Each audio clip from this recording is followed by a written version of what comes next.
Hi everyone, in this video I'm going to talk a little bit about the end of World War One, and then sort of the aftermath and the effects of this conflict. How does the war come to an end? When we last talked about World War One, we talked about the stalemate of the trench warfare was just leading to more and more casualties for no change in the war situation.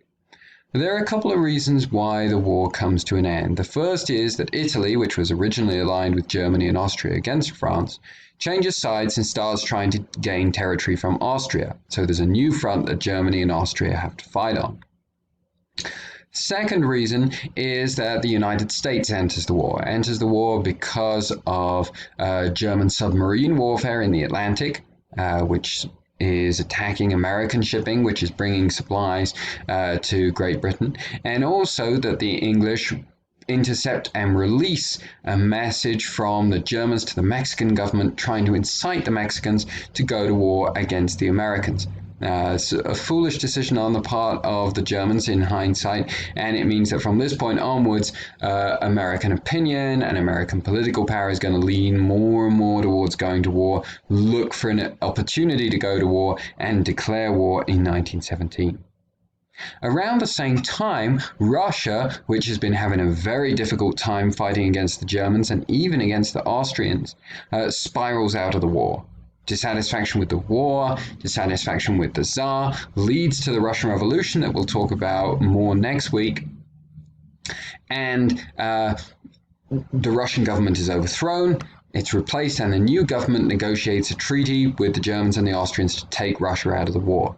At this point, it seemed possible that Germany and Austria, the Central Powers, might actually win the war. They were going to transfer a mass of new troops or somewhat fresher troops from Russia and the Eastern Front to the Western Front, and maybe that could break the deadlock. But the Germans know they have to move quickly if they're going to defeat their allies, if they're going to defeat England and France before the Americans arrive. And so they launch some last-minute assaults on the Allied trenches. And initially, they make some headway, and they take the first set of trenches. And then there's this demoralizing moment when they realize that behind this set of trenches is a whole network of reserve trenches that the English can keep falling back on and keep inflicting huge casualties for every mile, quarter of a mile that the Germans manage to take. And so the German offensive once again bogs down, and then the Americans arrive. There's a huge new influx of manpower on the side of the Allies, and eventually the Germans are forced to agree to negotiate a peace treaty. In the Middle East, the war comes to an end when the Ottoman Empire is defeated by the Russians in the north and the British in the south, and basically disintegrates. And the British occupy Istanbul, and the Ottoman Empire comes to an end. So how is the aftermath of the war negotiated? And to understand this, we have to turn to the Treaty of Versailles. And we have to understand that Western civilization at this point is at a moment of flux. You've had four huge empires, Russian Empire, the Ottoman Empire, the Austrian Empire, and the German Empire, that are all pretty old, except for perhaps the German Empire, and have been pretty powerful and pretty influential. And now they've all been swept away. And so there's a real opportunity for the leaders of the Treaty of Versailles to kind of shape Europe in the way that they want to shape it. And the way they want to shape it is in a more liberal fashion. They want to turn all these monarchies into democratic republics. And there's not much opposition that the conservatives, if you think back to my discussion of 19th century political thought, there's not much opposition the conservatives can offer to this. Because the conservatives said we need these monarchies to maintain order and to prevent a repeat of the French Revolution. And look what's just happened. There's been a giant war in which millions and millions of people have died. And so there's not going to be much opposition to this. And the leaders of the Treaty of Versailles are going to be able to remake Europe, as I say, kind of in this more liberal, democratic, republican image under the leadership of the American president, Woodrow Wilson. And Woodrow Wilson, like a lot of Americans who have only been involved in the war for a short time, have known mostly victories, is pretty optimistic that they can create a culture that will provide lasting peace. But this ends up being a failure for a number of reasons. First is the treatment of Germany. the Allied powers, especially France, want to punish Germany. Remember that if we go back to the Franco-Prussian War, the French were embittered by the way they'd been defeated and humiliated by the Germans, and that the British and the French have feared this powerful new German empire in the center of Europe. And so they want to make sure that this German empire can never rise again. Ironically, by punishing Germany, they end up guaranteeing just that. But so they forced Germany to become a republic, to remove the Prussian emperors. Germany has to accept full responsibility for the war. Germany loses territory in the west, where France reclaims those territories of Alsace and Lorraine that they had lost in the Franco-Prussian War. Poland, which, if you remember, had been divided and dissolved between Russia and Prussia and Austria in the end of the 18th century, is revived and recreated by the Treaty of Versailles, and it's a way to, again, remove territory from Germany and to weaken Germany. Germany is forced to have a very small army. They're not allowed to have any planes or any tanks, which basically condemns them to defeat in any war. And they are, because they have to accept full responsibility for the war, they have to repay enormous reparations to the Allied powers that in the end will wreck their economy. And this, as you might imagine, leads to a great deal of embitteredness on the part of the Germans. Especially as the German army was never totally defeated on the battlefield. It was the stalemate, but the Germans were just running out of willpower to continue the war. And so this legend starts to develop that the Germans were never really defeated by the Allies in World War I, but they were kind of stabbed in the back by people on the home front who wouldn't continue to fight in the war, in particular minority groups like Jews and Gypsies. And you'll see this kind of rhetoric come to the fore with the rise of Nazism and fascism in Germany in later decades. And so part of this embitteredness, the way they were treated by the Treaty of Versailles. How does the Treaty of Versailles and the aftermath of World War I affect the other European powers?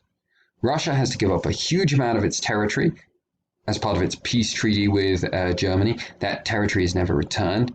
And most of that territory was territory in the westernmost part of Russia that was some of the most industrialized and productive territory in the Russian Empire. So Russia is going to be a lot poorer.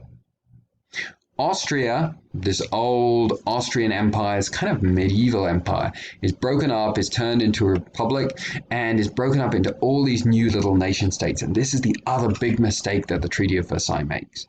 And it's, again, part of this challenge for nationalism. You've got to try and understand, what does a nation actually mean? Now you have all these different little ethnic groups in what was the Austrian Empire.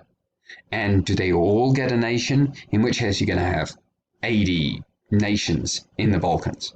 And the leaders of the Treaty of Versailles think they don't want that, but so they kind of try and mash these territories together into a manageable number of countries.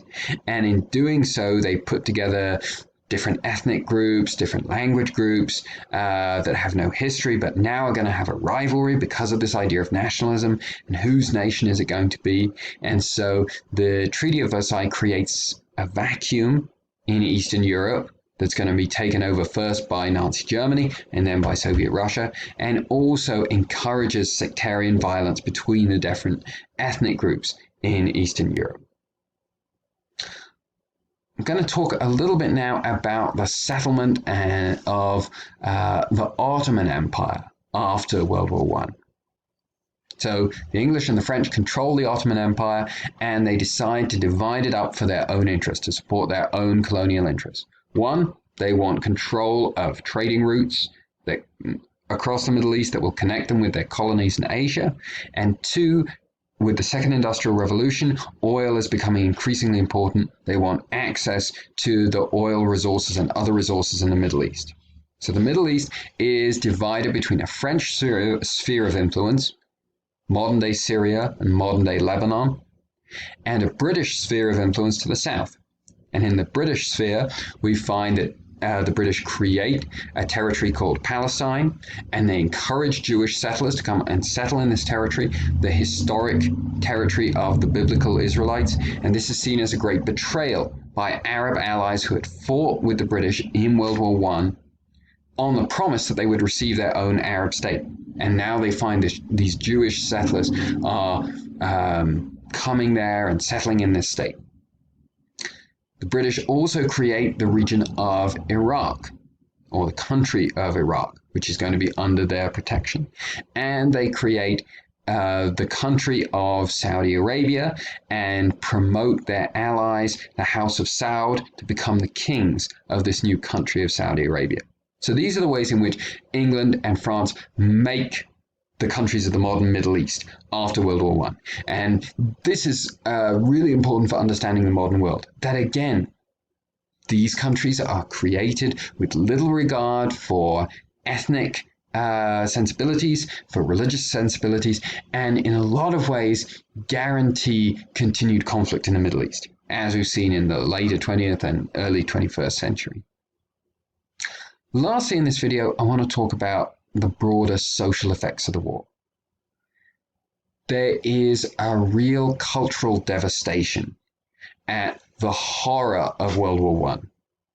People in European society and Western civilization are asking, how could we do this as a society? How could we slaughter so many soldiers for reasons that most ordinary people still don't really understand?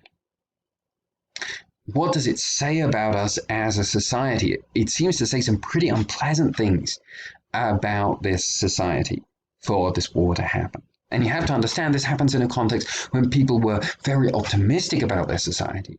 They'd embraced the principles of the Enlightenment. The Enlightenment was supposed to produce continued progress, greater peace, greater tolerance. They'd embraced the principles of industrialization. Industrialization was supposed to produce technology that was supposed to give them more stuff and to make their lives easier. And that's turned out not to be the case. The Enlightenment has produced nationalism, which has produced these destructive wars. Industrialization has produced the destructive weapons that have killed and wounded and maimed so many thousands of young people. And so there's a real disenchantment and a real loss of the optimism of the 19th century. And instead, the aftermath of World War I is this kind of cultural despair.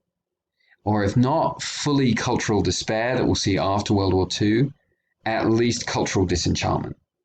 And a feeling that they need to look to new ideas to find a society that they can admire and that they can be proud of.